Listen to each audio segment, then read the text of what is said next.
За өвгийнхаа цагаас орохоос нүгээсээ сая нөгөө улс орон даяар нэг өсцөө юм боллоо тий. Нөгөө охины 3 настай. Тэгээ яг юугаар шуугсандаа биш зүгээр миний хувьд зүгээр хувь хүний хувьд бол нэг нялх хүүхэд охин хүүхэд 3 настай гэдэг. Энийг ер нь юмд би нэг хэмжлээд байдаг юм байна. Гэтэ айгүй хэцүү санагцсан. Бүр ингэж нэг сонь. Ягаад ч юм бэ? Сэтгэл одоо ч гэсэн нэг тийм жоох. Сонь байгаа л. Тэг яг мэдээж хэрэг одоо өнөөдөр зэгтээд нөгөө хүүхдийн баярын уур амьсгал орчлоо. Хүүхдийн баяр биднийг бол жоохон байхад бол яг л баяр хിവэрэл гэсэн тий. Сайхан баярлал гоё хувцас өмсөв. Одоо бол нөгөө хүүхдийн баярыг гадна гол утга нь яг юу юм бэ?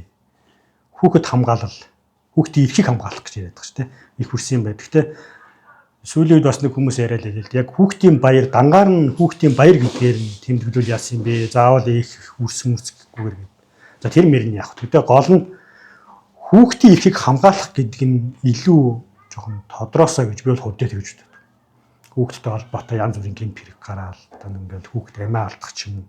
Нодлон ч гэсэн бас нэг жоохон хүүхд тий. Нөгөө төөрж явж байгаа.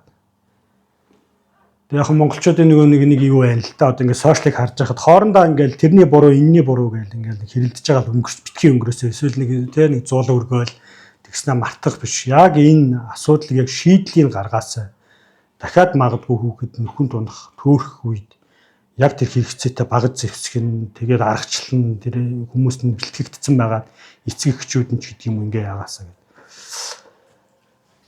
Тэг өнөөдөр бидний хуваалцах байгаа юу бол нэг хүүхдтэй холбоотой. Яг хүүхдийн баяр болж байгаа удаараа биш. Ер нь дээрээс хойш эзэн надад сануулжсэн зүйл хуваалцаа гэж бодлоо. За тэгээд хэдүүлээ Дэд хууль намын 6 дугаар бүлгийн 20-с 25-ыг уншийе. За би эндээс уншия. За хожим чиний хүү бидний бурхан эзний та нарт тушаасан гэрчлэл зарлиг шийдвэрүүд юу юм бэ гэж чамаас асуувал чи хүүдээ. Бид Египтэд фараоны боол байсан юм. Эзэн хүчрэг нутраараа биднийг Египтээс авчирсан. Эзэн бидний нүдний өмнө агуу их аимшиг тэмдгүүд гайхамшгуудыг Египтэд фараонд түүний хамаг гэр оронд үзүүлсэн юм. Тэр бидний эцэг өвгдөд тангаргалсан нутагта биднийг оруулж бидэнд өгөхийн тулд тэднээс авчирсан билээ гэж хэл. Биднийг өнөөдрөх шиг амьд байлгахын тулд үргэлжийн сайн сайхны маань төлөө эзэн энэ бүх зарилгыг дагахыг мөн бурхан эзнээсээ эмээхийг бидэнд тушаасан билээ. Бид түүний тушаасан ёсоор бурхан эзнийхээ өмнө энэ бүх тушаалыг дагахтаа хянаар байх аваас тэр нь бидний зөвхт байдал болноо гэд. Энэ хэсэг байна. Тэгээд ер нь бид нар анзаарч ирсэн хэсгийг мэдэхгүй. Бурхан яагаад ч юм дий нэг эцэг эхчүүдэд хүүхдтэй юу гэж хэлэх вэ? Юуг заах вэ? Юуг те хизээ яаж ярих вэ гэдгийг нь айгүй тийм тодорхой хэлж өгсөн. Тэгэхээр бид нар мэдээж израилчуудын тухайн үеийн соёлыг бас жоохон ойлгох хэрэгтэй болно. Мэдээж зарим нь ер нь мэдж л байгаа жоохон сануулхад. Израилчуудын хувьд одоо бол бидний хувьд нэг мөргөл бол жоохон чуулган төвтэй яваад байгаа тий. Чуулган дээр очихоор мөргөл өрөөдөг. Гэтэл хуучингэрийг харах юм бол майхан сүмдөр юу болдг байсан гэхээр тахил явагдана. Баяр ёслоод явагдана. Жинхэнэ мөргөл хаана явагддаг вэ гэхээр гэрт явагддаг байсан. Өглөө босоод ч юм уу те эцэг эхчүүд нь одоо аав нарынхаа ээж аав нарынхаа залбирч байгааг тэгээд оройны одоо магадгүй хоолн дээр талархаж байгааг тэд нар багаасаа сонсож харж өснө. Тэгээд хүүхэд ингэдэг юм байна. Одоо ер нь сүүлийн үед бас яриад байгаа тий. Нөгөө одоо хамгийн анхны багш нь хэн бэ? Хамгийн анхны эрх мэдэл нь хэн бэ гэл тий. Хамгийн анхны нөлөөч нь хэн бэ гэх хэрнээ эцэг их л байдаг юм байна л та. Хүүхэд чинь эцэг ихээ харж үзтээ. Тэнгүүт нөгөө эцэг их нь нүдэн дээр нь залбирч байгааг бурхны үгийг тушаалыг одоо тий уншиж байгааг магадгүй магтууг дуулж байгааг хараад хүүхэд өснө. Тэгээд 5 наснаас эхлээд израилчууд яадаг байсан гэхээр хүүхэдтэй одоо бурхан яг гол ишлэлийг гол тушаалыг одоо гол зарилгийг хүүхдтэй нөгөө чиглэлд байсан юм байна л да. Тэгэхээр израилчуудын хувьд хамгийн гол зарилга нь юу вэ гэхээр дэд хууль дээр байдаг тийм шема гэж ярьдаг. Израилаа сонс. Бурхан бол ганц гэдэг. Энэ бол израилчуудын хамгийн гол ишлэл. Юусе тэрийг Израиль гэр айлууд бичээд одоо манайхаар бол тотхон дээр тавьчихдаг. Тэгвэл энийг хүүхдтэй чанга аав юм уу ээж нь уншиж өгөхөр хүүхэд нь дагаж давталт гэдэг байсан юм. Байн давтал хүүхэд чэйжл. Дараа нь хамгийн одоо агуу тушаал нь юу вэ гэхээр 10 хуйлыг чэйжлүүл. Ингээд нэг хүүхэд нэг 5 ав нас хүрээд ирэхээр тэр үед нэг давталт хараад сонсоод дагаад эхэлт юм. Тэгэнгүүт энийг яг хэдэн настай хүүхэд вэ гэхээр 7-оос 12 наснд хүрээд ирэхээр хүмүүс хүүхэдд ер нь утга учирыг хайж эхэлдэг юм тий. Эхлээд мэдээж нэг тань мэдгүй яагаад гэдээ асуудаг шүү дээ. Яагаад одоо тий энэ одоо автобус яагаад ингэ явдیں۔ Яагаад би юм бидیں۔ Яагаад энэ юм бидیں гэж асуудаг байсан болохоор 7-оос 12 дугаар наснд юу гэдэг гэхээр нөгөө амьдралын утга учирыг ер нь хүүхдэд асуудаг тий. Бид нар залуу одоо нэг хүүхд байх үеэс санах юм бол олон хүмүүс тэр үедээ нөгөө аюу сэтгэлээр унсан байдаг гэдэг шүү дээ.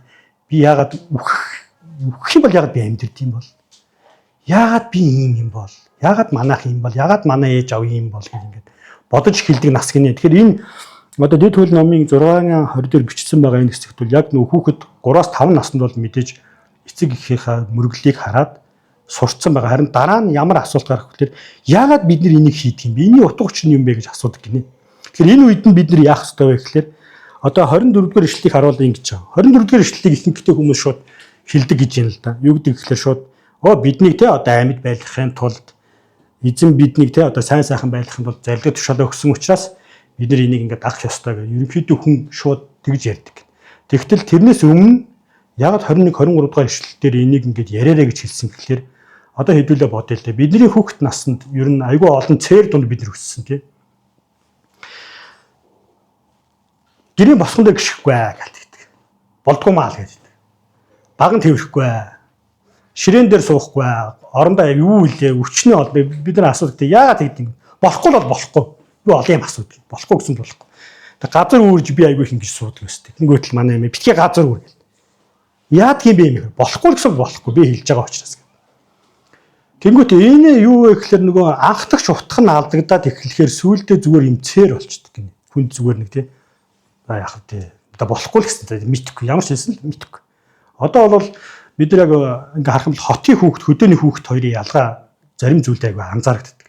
Хотын хүүхдүүд тэр цээр битгий хийл нөгөө одоо гიშгэж болцгүй тий баган тэрхгүй ч гэдэг юм янз бүрийн мэдхгүйгээсээ гадна үгүй мэдхээсээ илүү мэдхгүй байгаа. Тэгтэл хөдөөний хүүхдүүд арай өөр. За зүгээр гэр барих. За бүтэн одоо юу гэдэг нь цагаан сар маргааны үеэр идээ будаа засахад хүртэл тэд нар арай жоохон ёсыг жоохон ойлгоод мэдээд. Би баг худалч хүнд одоо баг өөрөө ч сайн мэдэхгүй байгаа байхгүй. Тэгэнгүүт энэ юу вэ гэхээр ингэдэг юм байна. Хүн анхдагч утга алдагдаад зүгээр тэр нэг тийм болохгүй гэдэг юм болчингууд энэ нэг тийм ашиглагдаа алдаад эхэлдэг гинэ. Зүгээр би сая энэтэй холбогдуулаад яхад тэгж байгаа байхгүй. Монголчууд яагаад босгоно гიშгдэг юм бэ? За бидний дунд хэлэх хүн байна уу? Утгах юм. Бараг байхгүй. Гэхдээ бид нар болохгүй гэдгийг мэдээд байгаа. Тэгээ магадгүй бидний хүүхдэд асууна. Яагаад болдгүй юм бэ ааваа ээж? Болдгоомаа минийх бол гэх юм бах тий. Тэгтэл яг утганы юу вэ гэхээр ингэж юм. Монголчууд нүүлчдийн хувьд гадаад ертөнц буюу тэгээ гаднах байдал за дотоод ертөнцийн хүний тэр нэг оршин байж байгаа гал голомт гэр бүлийг барьж байгаа байлгаж байгаа тэр газрыг зааглаж байгаа ганц зүйл нь юу вэ гэхээр тэрийг босгох гэж үздэг юм. Тийм учраас тэр босхыг маш хүндэтгэж үздэг. Хил зааг учраас. Тийм учраас тэрнэр гიშгдэггүй, тэрийг өшгөлдөггүй, суудгүй.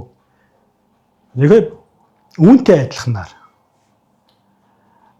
хэрвээ тэ одоо хүүхдүүдтэй бид нар ямар нэгэн байдлаар итгэлийг зааж сургахгүй байх юм бол юу болдгоо вэ гэхээр нөгөө анхдагч утга нь алдагдаад ирэхээр хүмүүст ашиг бодлоо орхигдоод эхэлдэг юм байна л да. За энэс цаашаа бас нэг юм яригдаад эхэлж байгаа. Өнөөдөр ингээд зарим итгэгч гэр бүлүүд шүү дээ. Хүүхдийн цуглаанд явуулах гэж цуглаа хайгаад байдаг тий. Хүүхдийн цуглаантай. Гайгүй хүүхдийн цуглаан байна уу? Яах гэж хүүхд явуулах гэж. Тэгвэл энэ нөгөө хуучин гэрээний энэ ялангуяа юуг харахаар ийм юм байна. Бидний хувьд бол одоо чуулган төв гэж ярьж байгаа тийм одоо Христ итгэл хүүхдийг дагалдуулах ч гэдэг юм хүнийг дагалдуулах төв бол чуулган гэж хараад байгаа. Тэгтэл хуучин гэрээ болоод Библийг харуул чуулган бол зүгээр дэмждэг газар гинэ. Дэмжлэг. Жинхэнэ мөрөглийг тэр хүүхд хаан сурах ёстой байг бол гэртээ сурах ёстой. Эцэг ихийнхээ залбирч байгаагаас ахвалаа тийм. Тэнгүүтээ ингээд одоо асуух юм байна л да жишээ нь. асуу. Аава энэ тэ ээж аава энэ ямар учиртай юм бэ гэх. Тэнгүүт энэ дээр 3 юм ярьж байгаа. Нэгдүгээрт Бурхны чөлөөлөлт буюу Египтээс гарсан тий. Аврал чөлөөлөлт, хоёрдугаар түүний амлалт буюу газар нутаг. Энийг энэ дээр бол нэг 3 зүйлийг хэлсэн боловч энийг ингээд мэдээж ярихад бол айгүйх дэлгэрүүлж ярих хэрэгтэй болно тий. Өө миний охин, миний хүү тий. Би зүгээр санаж байна. Би ч одоо нөгөө манай охин чинь нэг 3 таа ах чихлэх үед нь би ч нэг зүүн салаа нэг цуглаан тарьсан юм а эхлүүлсэн. Тэгээ охиныгаа дагуулаа явна. Эхэндээ бол нөгөөд чинь цуглаан дээр очихоор ингээд нам хараа гайхаад. Яагаад тэгэхээр нөгөө аав нь нэг гэртээ нэг залбирахгүй байжсэн цуглаан дээр очиод учиргүй залбираад тэг гайхаад гэртээ эрэнгүүт нөгөөт нь байхгүй болчтой. Тэгснэ дараа нь би нөгөө нэг гэртээ нэг ингээд залбирж идэг байхгүй тэгсэн чинь асууж дөрөв мөрөвтэй л гэсэн дөө тэгсэн чинь аава та нөгөө нэг тэр дуудуулаад исэн газраа залбихгүй гэртээ ингээд энийг ингэдэг болцсон юм уу те гэд. Тийм ээ миний охин гэдгсэн чинь. Гэрт бас тэгж болох юм уу? Болно гэд. Тэгээ тухайн үед би яг бодчихсон байхгүй. Би те юу нөгөө нэг эндрийн үйлчлэл хийгээд байгаа юм байна шүү. Гэртээ нөгөө яг итгэлээ харуулахгүй. Зүгээр дээр очихоор лаг залбираад библ уншаад ингээд. Тэгээ яг тэр үед л зүгээр надад пастор хэлжсэн байхгүй. Үйлчлэл эндрийн байж болохгүй. Хүүхэд нөгөө тэр зөрөг харахаар аюу гайхаад идэх юм л дээ. Бүр нэг тийм гадаад пастор тохиолдсон юм болжсэн гэж. Яасан гэсэн чинь ээжээ хоёулаа энэ эндрийг гэртээ авчиж болохгүй юм уу? Яасан гэсэн чинь манай аав эндрийнхаагаар тарахаар амар сайхан ааштай болчих тий гэд. Тэгэхээр Израилийн ерөнхийдөө нөгөө хууль гэдэг нь юу вэ гэх юм бол гэр бүл гэдэг бол яг хүүхэд ямар эрхтэй вэ гэж би түрүүн ярьсан тийм. Хүүхэд яах эрхтэй вэ гэх юм бол эцэг эхээсээ бурхныг сурах эрхтэй гэж хэлж болж байгаа нэг талаараа. Бид нар ер нь тийм нөгөө талаараа бид нар тийм хариуцлагатай юм байна. Итгэж эцэг эхчүүд хүүхдээ ингээд одоо юу яадаг те цуглаан дээр аваачсныхаа дараа яадаг гэхэл нөгөө томотоо суулгах гад. Бидний нэг сул тал те чимээгүй юм нэг энэ юм явж байна. Тэр бол зөв. Гэтэл нөгөө хүүхэд хаана асууж хаана суралцах ёстой юм бэ гэх юм бол гэртээ гэж энд хэлж байгаа. Нэгдүгээр тэгэхээр бид нар одоо өөрсдөөс асуух болж байгаа итгэвч эцэг эхчүүд. Та яг гэртээ мөргөл өргөж чинь үү жишээ. Гэртээ библийг уншиж чинь үү те залбирч чинь үү магтж чинь үү. Тэгэхгүй ээжж бүтэнсээ өдөр гинтхийн цуглаан дээр ирсэн л шал өөрхөн болоод хүүхдээ за ингэж суу тэгж суу. Ээж наав нэнд мөргөлтэй байна. Битгий ээж одоо саад бол гэд. Тэгэхээр бурхны хувьд одоо нэг дууд хуулийг болоод хуучингээр харах юм бол хизээш тахилч таны хүүхдэд те ийм заана гэж хэлээг.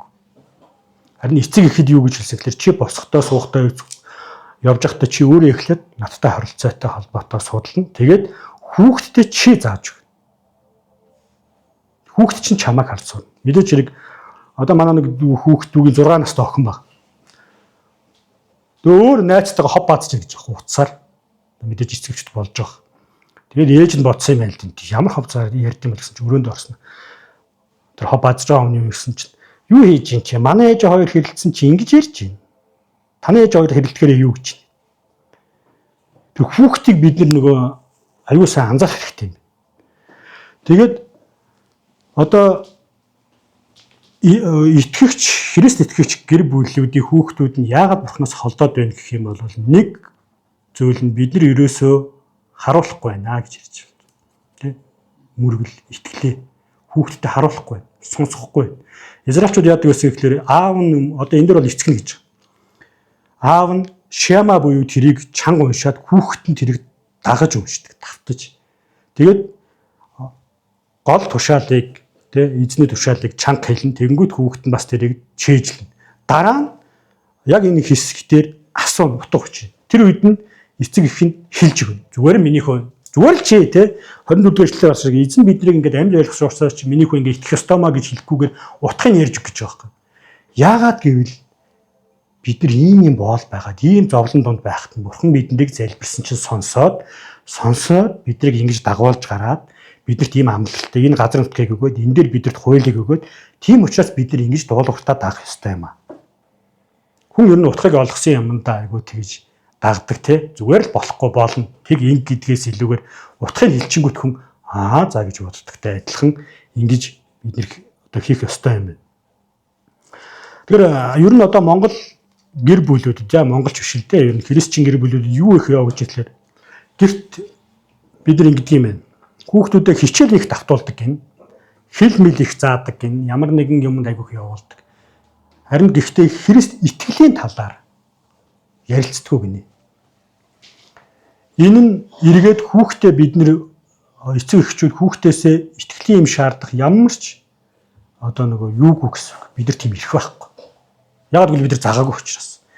Бид нар хуучин одоо тий нөгөө цуглаан дээр очиод бүтэн сайнны хүүхдийн цуглаан дээр хүүхдийгээ аягүй сайн дагалдах ёстой гэж бодоод байгаа боловч тэр бол зүгээр дэмжлэг өгдөг газар болохоос биш тэнд бол тийм юм явагдахгүй. Энэ явагдах аягүй боломжч байхгүй гэж. Ерөнхийдөө бол 7 хоногт ганцхан удаа 2 цаг. Гэтэл гэрт бол яг тэр өдөр болгон хийвэл зүгээр. Тэгэхээр бид нар чирийг ингэж ярьлаа гэдэг нь боловсролыг тий үгүйсгээл одоо бид нар ч тэгдэг ш. Нэг юм ярихаараа нөгөөдхийг үгүйсгээд хийдэг биш. Боловсрол юу биднэрт өгдөг вэ гэх юм бол хүүхдүүдэд бидэрт мэдлэг, мэдээлэл, чадварыг зааж байгаа тий. Жишээ нь одоо ингэж байгаа.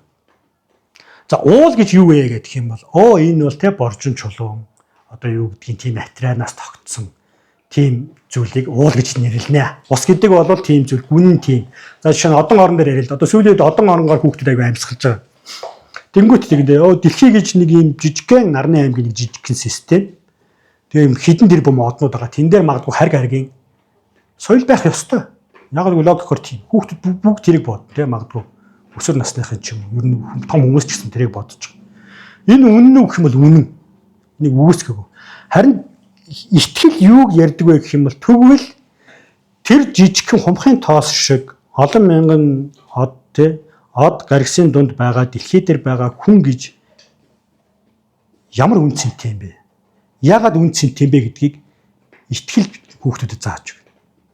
Энэ тэгэхээр нөгөө талны яг мэдлэг мэдээлэл чадвар зааж өгч бол нөгөөх нь утга учирыг зааж өгч байгаа. Ялангуяа Христ. Мэдээж хэрэг утга учир зааж өгөх олон философнууд байгаа л да. Тэгэхээр бид нар бол юу гэж итгэдэг вэ гэх юм бол тэг Христ итгэл буюу Бурхны Библийг бид нар цорын ганц үнэн гэж итгэж байгаа бол бид нар хүүхдэд тэрийг заах үүрэгтэй. Тэгээ энийг сураагүй байлаа гэж бодъё. Хүүхдүүд. Мэдээж хэрэг одоо саяны үйл ажиллагаанаас болоод эцэг эхчүүд бол хүүхдүүдээ те нүхнээс хол бай гэж бүх эцэг эхчүүд одоо бол загтж байгаа. Чи гадуур дотор явахдаа нүхмөх байвал хол бай, танихгүй хүнээс хол бай. Гэрлэн дохоогоор гарах ёстой, сурааноос яах ёстой, одоо хүний танихгүй хүнээс юм авч болохгүй бүх юмыг зааж байгаа. Гэтэл бид нар хүүхдүүдтэй те сүнслэг ертөнц ялангуяа хүүхдүүдийг маань өөр тийш авч явах тэр зүйлийг бид хэр зааж байна гэж. За тэгэхээр хэрвээ бид нар утга учирыг мэдээгүй хүүхдээ бол ингэдэг гинэлдэг хүн ер нь ингээд амьдрал дээр олон одоо амиа хорлол их байгаа тий амиа хорлол мансуурал айгүй хорж. Тэрний үгээр хүн яг нийгмээс магадгүй нийгмийн философи гэж байдаг тий тэрнийг ингээд сурцсан байх юм бол бүх зүйлийг амжилт одоо хувь хүний одоо юу гэдгийг те карьер гэж харж байгаа бол тэрэн дээрээ унчлаа гэж бод алдаад. Тэгэх юм бол хүн өөрийгөө буруутгах эхэлдэг юм. Би ер нь чадсангүй те. Тэгээ тэрнийг гарах арга зам нь юу гэхээр сэтгэлээр унах, мансуурах, магадгүй сүулт нь амиа хорлолт. Харин Христ итгэлийг эзний талаар хүүхдэд заагаад бид нэр өөрсдөө хараад сурцсан бол тэр хүүхэд яаж давах вэ гэх юм бол зовлонг эцсийн одоо зориг те энэ бол уналт гэж бодохгүй шүү дээ. Сорилт байж болно. Нөгөө талаараа ямар ч үед надтай Бурхан хамт байгаа гэдгийг тэр хүүхэд мэднэ. Би хичнээн ганцаардсан байлаа ч гэсэн. Тэг хүмүүс намайг те өвхөл зовлон одоо юу гэдгийг хамгийн хэцүү дампууралд очоод хэвтрийн өвчин тусаад эцэг их минь нас бараад одоо би ах トゥ уг ганцаараа өссөн байлаа ч гэсэн тэр хүүхэд юг санах вэ гэх юм бол ингэж санагна. Миний эцэг их хүнд хөдсөн үедээ хинлүү хандан яаж залбирч исэн бэ? Надад Библи юуг заасан бэ? Гэх юм бол Бурхан хизээс чамайг орхитгүй юм аа. Ямар ч үед чи бүр үхлийн харанхуй дунд те гүний тэр нүхэн дунд унтсан байлаа ч гэсэн чи залбирх үед тэр айлч газраас чамайг сонсож чамтай хамт чамайг босгож чаднаа гэдгийг сурцсан хүүхэд том болоод юунд ч дийлдэггүй гэж байна. Хизээч бууж өгөхгүй. Тийм болохоор хэдүүлээ миний хуваалцах гэсэн зүйл юу вэ гэх юм бол бид нар яг нэг соёлоороо тий болохгүй маа болохгүй бол болохгүй. Би чамд хэлж байгаа учраас хий гэсэн бол хий гэж эцэг ихээр бид нэр нөгөө цээрийг ингээд сурцсан байдаг бол харин Библиэл дээр яг энэ хэсэгтээ Бурхан яагаад тийм нарийн одоо нарийн ч гэхэд тодорхойгоор чи хүүхдтэй чинь асууна. Чи асуух үед нь юу гэж хэлэх юм гэдгийг ингэж тодорхой хэлж өгсөн гэхээр саяны би ярьсан хэсэгтэр ийм утгатай учраас чи утга учирыг заацсан байгаа бол хүүхд чинь хизээч тэрнээс холдохгүй. Чи зүгээр нэг захих ёстой нэг тушаал мушаал болгож битгий яриарай. Заавал утгатай нь учиртай. За тэгээ чи өөрөө харуул. Чи мөрөглөө байнга харуул. Хүүхэд сонсчлаг, харжлаг тэгээд дуурайна. Дараа нь утгын асуун чи зааж өгөх ёстой гэж. Яг би охинтойгоо 7 нас хүртэл хамт байсан. Тэгээд яг бүр төгс хийж чадаагүй ч гэсэндээ миний хамгийн их охинтойгоо хийдэг байсан нэг зүйл би ном их хамт уншдаг байсан. Нөгөө талаараа мэдээж яг одоо ингээл хуучин гэрээний имийг заагаад байж чадахгүй. Тийм учраас би юуг заадаг байсан гэхээр Бурхан нэг Есүсийн эзнээ заасан гуулт гэж байдаг тий. Тэрийг би аягүй их чанга уншдаг охинтойгоо хамт. Тэгээд хоёрдугаарт нь нөгөө чи Бурхан эзнээ өөрөө адил харил хөшөө өөрөө адил хайд гэдгийг хамгийн агуу тушаал шинэ гэрээний гэж би хөвдөө ойлгож байгаа. Тийм учраас тэрийг охинтой чиглүүлсэн. Одоо ямар байгааг мэдэхгүй миний охин. Одоо би тэр уулзаагүй олон жил болж байна. Тэгэхдээ миний хувьд хүүхдүүдэд ерөнхийдөө хүүхдийн цуглааны багш байхдаа анзаарсан нэг зүйл нь гэхээр хүүхдүүд эцэг эхээс айгүй их асуухыг хүсдэг. Эцэг эхчүүд нь магадгүй завгүй ядарсан байдаг. Багш нараас айгүй их асуудаг. Тэнгүүт хүн болоо тийм олон хүүхдүүд бол хурж үнэхээр чаддгүй юм бэл. Миний анзаарсан. Яагаад ч амжихгүй. Хүүхэд болгон өөр, хүүхэд болгон өөрийн гэсэн тий зан характертай тийм байдаг болохоор. Тэгэхээр өнөөдөр миний хуваалцах чам нэг гол юм нь юу гэх юм бол бид нар яг нэг хүүхдийн эрх мэрх гэдээ баярлуулаа явж байна. Тэгвэл бас нэг эрх байгаа нь хүүхдүүд биднээс эцэг эхээс Бурхныг суралцах хэрэгтэй. Бид нар бол заах үүрэгтэй. Тэгэхээр бүгдээрээ одооноос эхлээд хэрвээ та гэртээ мөргөл өргөдөг бол өргөж эхлээрэй. Энэ юуны төлөө гэх юм бол та хүүхдийнхээ төлөө гэж байгаа. Та хүүхдтэй сайн санах хүсэж байгаа бол хүүхдээ та ирээдүйд те унаж боссон ч хизээч алдаж онсон ч эргээд босдог нэгэн байхын тулд яах ёстой вэ гэхээр Бурхантай холбоотой байх ёстой. Тэгэхээр Бурханыг бид нэр зүгээр нэг хууль дүрэн биш харин утга учирыг нь харуулахын тулд итгэлээ бид нар харуулах ёстой юм байна. Дараа нь ярилцахад бэлэн байх ёстой. Тэрэнд бүр цаг гаргах ёстой. Тэгээд хүүхдүүдээ ер нь бол бид нэр чуулган бол дэмжлэг газар шүү гэж тагж хэлээ. Хүүхдийн цуглаан бол зөвхөн дэмжлэгийн газар. Харин жинхэнэ хүүхдийг дагалдуулах газар бол бид нар юм байна өөрсдөө. Тийм болохоор бүгдээрээ баг багаар алхмаар хүүхдүүдэд дагалдуулж эхэлцгээе. Зүгээр нэг хүүхдийнхээ гар тавиал залбираал байдаг. Тэр нэг тийм эзний хүсэж байгаа зүйл биш. Эзэн энэ дээр юу гэж хэлсэглэр тодорхой дэс дараатай бүр ингэж харуул, ингэж хий гэдэг урд хам сэдвийг харуул тийм баг. За тэгээ бүгдээрээ энийг санаад эзний өмнөрөө залбирцгаая. Тэгээ мэдээж хэрэг эзэн хүүхдийн үн цэнийг бол бид нар ойлгож байгаа тийм хамгийн үн цэнтэй зүйл. Бид нар амиач өгч чадна. Тэгэхдээ хүүхдийн харилцааны талаар бид бас мэдж байгаа. Харин хүүхдийг бид нар өөрсдөө дагалдуулах ёстой шүү гэдгийг хамгийн түрүүнд бүгдээр ойлгоцгоё. Хүүхдийн багш биш. Ямар нэгэн пастор ахлагч биш. Харин эцэг их бид нар шүү гэж өдрийг санаад эзний өмнөрөө залбирцгаая.